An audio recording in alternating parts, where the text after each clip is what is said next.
හැමෝටම අදත් ලස්සන දවසක් ප්‍රාර්ථනා කරනවා. ඉතින් වෙනදා වගේම අදත් වීඩියෝ එකක් අරගෙන ආවා. හැබැයි කලින් කතා කරපු මාතෘකාවක්ම ආයෙ කතා කරන්න හිතුණා.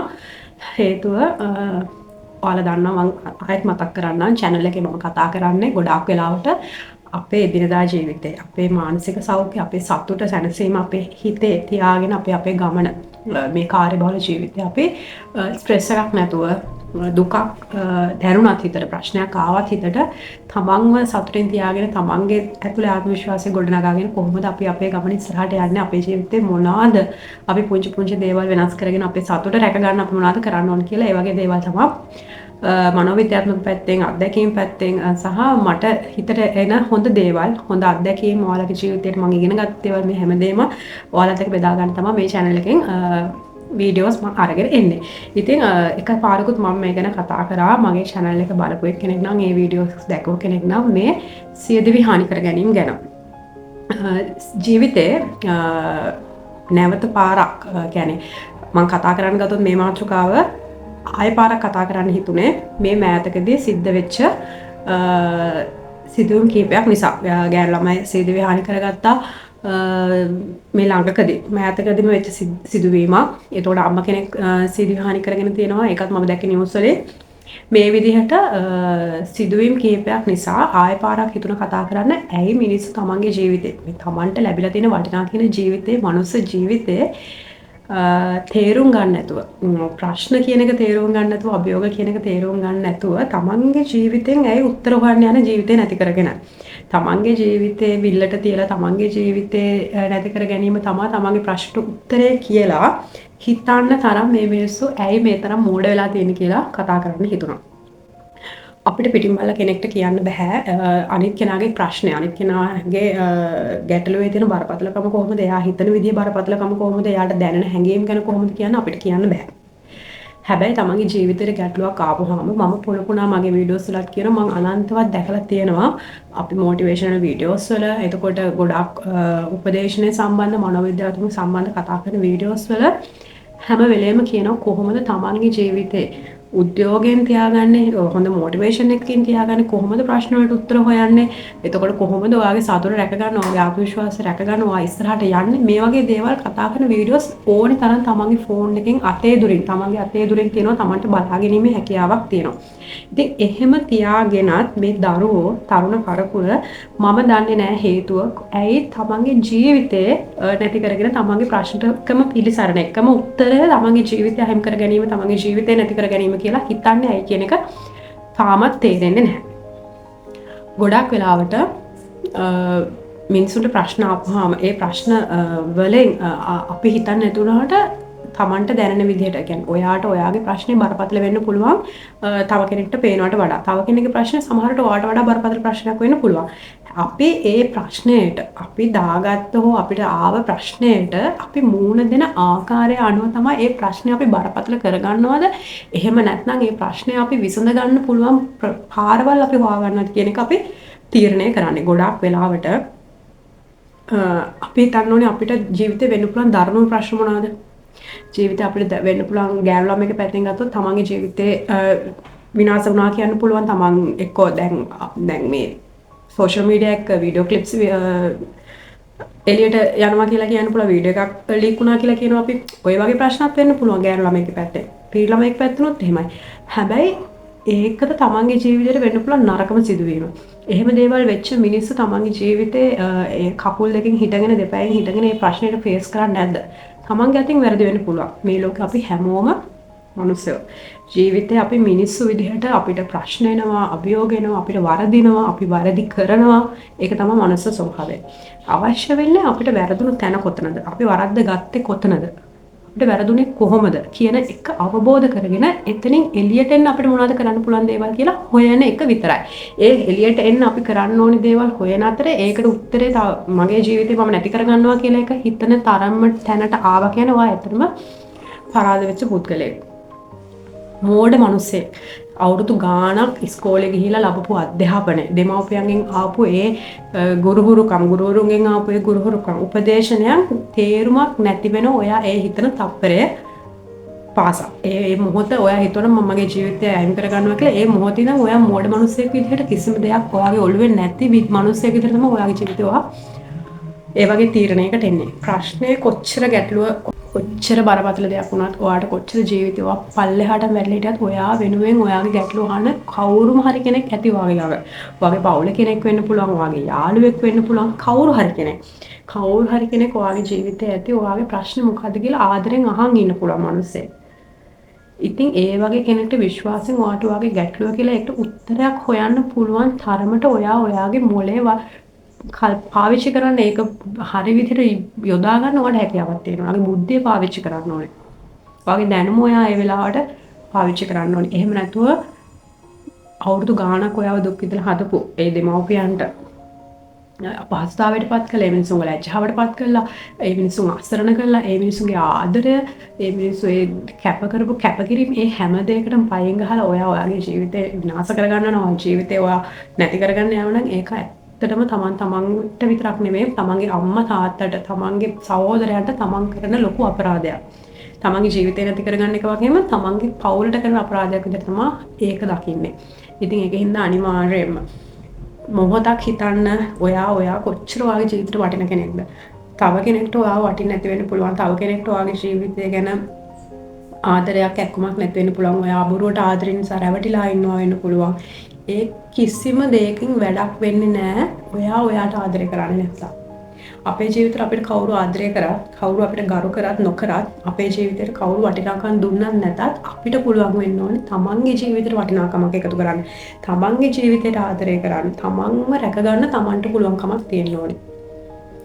තව කෙනෙක්ගෙන් බලාපොරොත්තු වෙනවට වඩා ඔයාගේ ජීවිතේට ඔයා මට අර ආදරය කරයි, මට එයා ගරු කරයි, මට එයා හැමදේම ගෙනල්ලා දෙයි, මට වටිනාකමක් දෙයි කියලා පිට කෙනෙක්ගෙන් තව මිනිස්සෙක්ගෙන් ඔයා බලාපොරොත්තු වෙනවට වඩා ඇයි ඔයාට බැරි ඔයාගේ ජීවිතය තුළ ඔයාට ඒ දේවල් ඔයාට දෙන්න. ඔයාටම ඔයාගේ ඒ ආදරය, ගරු කිරීම, වටිනාකම් ඒ ඔයාට දෙන්න බැරි ඔයාගේ ජීවිතේට.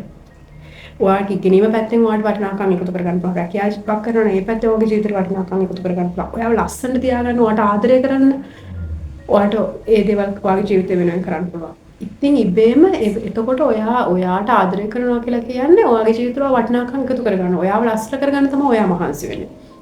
වැරදි කෙනෙක්ට අපේ මේ ජීවිතය තුළ අපි ආදරය කරන්න පුළුවන්. වැරදි සම්බන්ධතා අපේ ඇතුලේ ඇති කරගන්න පුළුවන්. වැරදි මිනිස්සු අපිට හම් වෙන්න පුළුවන් මේ ජීවිතේ. එහෙම වැරදි දේවල් අපේ ජීවිතේ ලැබුණා. මේ මිනිස්සු හම්බුණා. ඒ මිනිස්සුත් එක්ක අපි අපේ ජීවිතේ බෙදාගත්තා කියලා ඒකේ ප්‍රතිඵලය වෙන්න ඕනේ අවසානයේ අපි අපේ ජීවිතේ විනාශ කරගන්නවා කියන එක නෙවෙයි. ඒ දේ අවබෝධ කරගෙන ඒ තැන් අඳුරගෙන අපි එතනින් අයින් වෙලා අපේ ජීවිතේ ඉස්සරහට යන එක තමයි අපි කර යුත්තේ. ඉතින් අනේ ඔයාලට ලැබෙලා තියෙන මේ වටිනා ජීවිතේ ඒක ඔයාගේ ජීවිතේ වෙන්න පුළුවන්. ඔයා මේ වීඩියෝ එක බලද්දී හරි අහද්දී හරි තව කෙනෙක් මේ විදිහේ ප්‍රශ්නක මොනවා හරි ඔයා ඉන්නවනම් ඔයාගේ ළඟම කෙනෙක් අනේ අහුම්කම් දෙන්න. එයාගේ ජීවිතය එයාගේ ප්‍රශ්නේ අවබෝධ කරගන්න.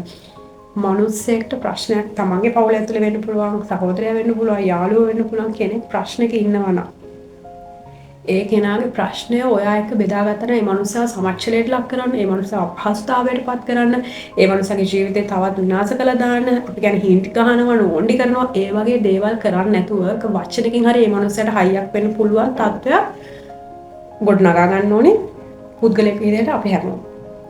ඒ වගේම තමයි පුද්ගලික විදිහට අපි හැමෝම අපි තුල ශක්තිමත් හිතක් ගොඩනගා ගන්න ඕනේ. මම හැමදාම කියනවා, හැම වෙලේම කියනවා ඔයාව ශක්තිමත් කරගන්න.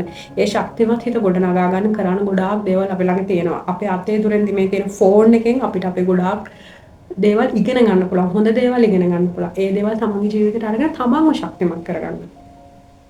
හැම වෙලේම හිතන්න මම මගේ ජීවිතේට ආදරය කරන්න ඕනේ. මට මගේ ජීවිතේ වටිනාකම් එකතු කරගන්න ඕනේ. මගේ ජීවිතේට මම ගරු කරන්න ඕනේ.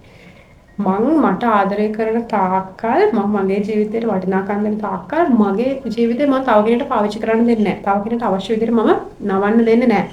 තව කෙනෙක්ට මගේ ජීවිතේට අසරණ කරන්න මම දෙන්නේ නැහැ කියන හැඟීම ඔයාට එන්නේ ඔයා හරියට ඔයාගේ ජීවිතේට වටිනාකමක් දීලා ඔයාගේ ජීවිතේට ඔයා ආදරය කරන්න ඉගෙන ගත්තොත් විතරයි. තරුණ කාලේ ඉස්කෝලේ යන කාලේ ආදරණීය හැඟීම් ඇති වෙනවා. නව යෝනියේදී ඒ හැඟීම් ඇති වෙන එක සාමාන්‍ය දෙයක්. අපිට ආදරය කරන්න පුළුවන්. අපි ආදරෙන් මේ ඔය කාලේදී ගර්ල්ෆ්‍රෙන්ඩ් බොයිෆ්‍රෙන්ඩ් හරි ආසයි Tamanට පාර්ට්නර් කෙනෙක් ඉන්නවා කියලා කියන්න. හැබැයි ජීවිතේ ඔයාගේ වයස මොකද්ද? ඔයා මේ කාල සීමාවෙදී මොකද්ද මම කරන්න ඕනි? මොකද්ද මගේ ජීවිතයේ අරමුණ? මගේ ඉලක්කය මොකද්ද කියන එක ඔයාට පැහැදිලි අවබෝධයක් ඔයාගේ ජීවිතය ඇතුලේ තියෙන්න ඕනේ. දෙමව්පියෝ විදිහට ඔයා වෙනුවෙන් කොච්චර කැපකිරීම පවුලක් ඇතුලේ ඔයාට ලැබෙනවද? කරනවද? අම්මා තාත්තා ළඟ නොහිටින්න පුළුවන්. හැබැයි කවුරු හරි නිසා ඔයාලට ජීවිතයක් අද ලැබිලා තියෙනවනේ. දෙමව්පියෝ ඔයාලා උස්මහත් කළ හද නිසා ඔයාලට ජීවිතයක් ලැබිලා තියෙනවා. ඒ ජීවිතේට වටිනාකම් එකතු කරගන්න ඔයාලට හැකියාවක් ලැබෙන්න ඕනේ. ඒ වගේම තමයි කසාද බැඳලා ගියාට පස්සේ හස්බන්ඩ්ගේ ගෙදර ප්‍රශ්න වෙන්න පුළුවන්, නැන්දම ලේලි ප්‍රශ්න වෙන්න පුළුවන්, දරුවෙක් ලැබුණාට පස්සේ මම මේ ගැන වෙනමම කතා කරා. දරුවෙක් ලැබුණාට පස්සේ ඒ ඇතිවන අපහසුතාවයන්, ඒ මානසික පීඩනයන්, ඒතකොට ඒ හෝමෝන ක්‍රියාකාරීත්වයන්ගේ තියෙන ශරීරයේ ඇතිවන වෙනස්කම් නිසා ඒ අම්මට කොච්චර සමහර අම්මලට දරා ගන්න බෑ.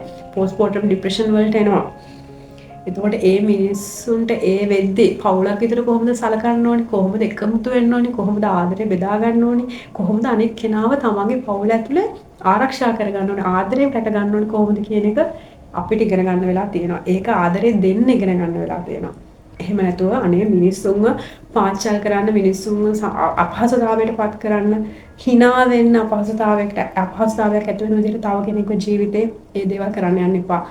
එහෙම වුණාම වෙන්නේ තව වටින මනුස්ස ජීවිතයක් අපිට අහිමි වෙන එක. තමන්ගේ පවුල කෙනෙක් තමන්ට අහිමි වෙන එක. අහිමි වුණාට පස්සේ ජීවිතේ අපේ ජීවිතේ අපි ආදරය කරන කෙනෙක් අපිට අපේ පවුල කෙනෙක් ආදරය නොකරා හෝ වෙන්න පුළුවන්. අපේ ළඟපාත කෙනෙක් පවුල කෙනෙක් යාළුවෙක් නැතුණාට පස්සේ ඒ මනුස්සයාගේ ಗುಣ කියලා. ඒ මනුස්සයා මේ විදිහට හිටියනම් අපරාධ ජීවිතේ නැති කරගත්තේ, අපරාධ මේක කලින් දැනගත්තා නම් කියලා අපි පස්සේ පසුතැවිලි වෙලා ජීවිතේ වැඩක් නැහැ. ඉතින් ඒකින්ද හිතන්න තමන්ගේ ජීවිතේට තමන් හිතාගන්න මගේ ජීවිතේට මට කවුරු වටිනාකම් දුන්නත් නැතත් කමක් නැහැ. මම මට ආදරය කරනවා. මම මගේ ජීවිතේට වටිනාකම් කියන දේවල් එකතු කරගන්නවා. මම මගේ ජීවිතේ ගලපගෙන ලස්සනට මම ඉස්සරහට අරගෙන යනවා. මගේ ජීවිතේ මම ගොඩනගනවා කියන තැනට ඉඳගෙන ඔයාට ආදරය කරන්න. එතනදී ඔයාට වටපිටාවෙන් ආදරය කරත් ගරුත්වයක් ලැබුණත් ඔයාට වැඩක් නැහැ. ඔයා ඔයාගේ ගමන හරි ස්ථාවර විදිහට හරි ලස්සනට අරගෙන යනවා. ඒ විදිහට ඔයාගේ ගමන යද්දී ඔයා හිතන්නේ නැති විදිහට ඔයාට සමාජයෙන් ආදරය ගරු කිරීමේ වටිනාකම ඔයාට ලැබෙනවා. ඒකයි මම හැම වෙලේම කියන්නේ ඔයාට ආදරය කරන්න. ඔයාට වටිනාකම් දෙන්න. ඔයාගේ ජීවිතේට ඔයා ආලෝක ඔයා හොයාගන්න. තව කෙනෙක් ඔයාට එළියක් ගෙනල්ලා දෙයි, තව කෙනෙක් ඔයාට ලස්සන කරලා දෙයි ඔයාගේ ජීවිතය කියලා ඔයා බලාපොරොත්තු වෙන්න එපා. පුළුවන් තරම් බලාපොරොත්තු අඩු කරගෙන ඔයාගේ ජීවිතේ ඔයා බලාපොරොත්තුවක් කරගන්න. ඔයාව ආත්ම විශ්වාසයෙන් ඔයා ගොඩනගා ගන්න. ඔයාගේ ජීවිතයට ආදරය කරන්න. අපිට එන ප්‍රශ්න වලට උත්තරය ඇවිල්ලා ජීවිතය අත්හැරීම නෙමෙයි. හැම ප්‍රශ්නයකටම උත්තර තියෙනවා. ජීවිතේ අන්තිමටම වැටෙන මනුස්සයලට නැගිටින්න ප්‍රශ්නයක් ආපුවම නැගිටින්න ඒ මනුස්සයටත් උත්තරයක් තියෙනවා මේ ලෝකේ. ඉතින් ඒකින්ද ලැබුණු මනුස්ස ජීවිතේ මේක හරිය වටිනවා අපිට. අපි දන්නේ නැහැ අපිට ඊළඟ ආත්මයක් ගැන කියන්න හෝ අපි දන්නේ නැහැ අපිට මොනවා වෙයිද, අපි කොයි තැනකට නැවත යයිද, අපි ඉපදෙයිද, අපි දන්නේ නැහැ මේ කිසි දෙයක්. ඊළඟ ආත්මයක් ගැන කියන්න අපිට බෑ. අපි නමුත් එතෙන්ට යන්න මනුස්සයෙක් විදිහට නැවත ඉපදෙන්න හරි මනුස්සයෙක් විදිහට අපේ ජීවිතේ මෙතනින් එහාට අපි අදහන ආගමක් අනුව විශ්වාස කරන ධර්මයක් අනුව අපි අපේ ජීවිතය අවසන් කරන්න හරි හොඳ දේවල් යහපත් දේවල් අපේ ජීවිතේ අපි ගොඩනගාගෙන තියෙන්න ඕනේ.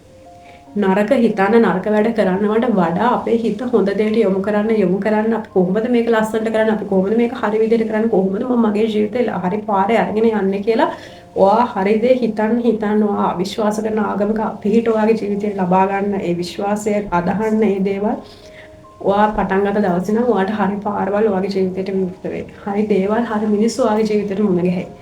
ප්‍රශ්නයක් ආපු තැන මේ ලෝකේ කවුරු හරි ඉන්න ඔයාගේ දේ අහන්න කෙනෙක්. ඉතින් එහෙම කෙනෙක් හොයාගන්න ඔයාගේ ජීවිතයට එකතු කරගන්න. හොඳ එහෙමවත් කවුරුත් නැත්නම් උපදේශනයකට යන මට මෙහෙම ගැටලුවක් තියෙනවා කියලා කියන්න පුළුවන් කෙනෙක් ගාවට යන්න. තමන්ගේ ජීවිතේ නැති කරගන්නවා කියන පටු මානසිකත්වයට එන්න එපා කිසිම අවස්ථාවක. ඉතින් ඔයාට ආදරය කරන්න මට මේක කතා කරන්න හිතුණා. මොකද එකපාරකුත් මං සීදි විහානි කර ගැනීම ඇයි ජීවිතේට වටිනාකමක් දෙන්නේ නැති කෙනෙක් කතා කරා. නැවත පාරක් කතා කරන්න හිතුණා. කෙනෙක් ඔයාගේ හිතරේ දේවපලයට, කෙනෙක් ඔයාව තර්ජනය කරපු පළයට, කෙනෙක් ඔයාව අපහසුතාවයට පත් කරපු පළයට තමන්ගේ පවුලෙම ඔයාව කොන් කරා කියලා හිතනවා නම් ඔයාව ගණන් ගන්න නැහැ මාව මේ විදිහට මාව අසරණ කරා කියලා හිතන පළයට දරුවෙක් ලැබුණු අම්මා කෙනෙක් නම් ඒ වේදනාවත් එක්ක ඔයාට කාගෙන්වත් උදව්වක් ලැබෙන්නේ නැහැ කියලා ඔයා හිතන තැනක නම් ඔයා ඉන්නේ ඒ තැනට ආව පළයට ඔයා කීයටවත් ඒකට උත්තරේ ඔයාගේ ජීවිතේ නැති කර ගැනීම කියලා හිතන්න තප්පරයක්වත් හිතන්න යන්න එපා. ප්‍රශ්න කියන දේවල්ට උත්තර තියෙනවා. ආයෙත් කියනවා මම උත්තර තියෙනවා. උත්තර නැති ප්‍රශ්න මේ ලෝකේ නැහැ. උත්තර තියෙනවා. අපිට අවශ්‍ය වෙන්නේ අපි හරි දේ හොයාගන්න එකයි. ඒකට උත්තරේ පළවෙනි එක තමන්ගේ ජීවිතේ මම මැරුණා නම් හොඳයි මේ ප්‍රශ්නේ නැහැ කියන එක හිතන්න යන්න එපා. ඉතින් මම හිතනවා මම මේ කිව්ව දේවල් ඔයගලන්ට පැහැදිලි වෙයි තේරුම් ගයි. කෙනෙක් හරි මේ වීඩියෝ එක බලුවා නම් කවුරු හරි කෙනෙක් මේක දැක්කනම් තමන්ගේ ජීවිතේට වටිනාකමක් එකතු කරගයි කියන විශ්වාසයෙන් බලාපොරොත්තුෙන් තමයි මේ වචන ටික මම ඔයගලන්ට කියන්නේ අරගෙන ආවේ. ඉතින් බොහොම ස්තුතියි. හැමෝටම ලස්සන ජීවිතයක් ප්‍රාර්ථනා කරනවා.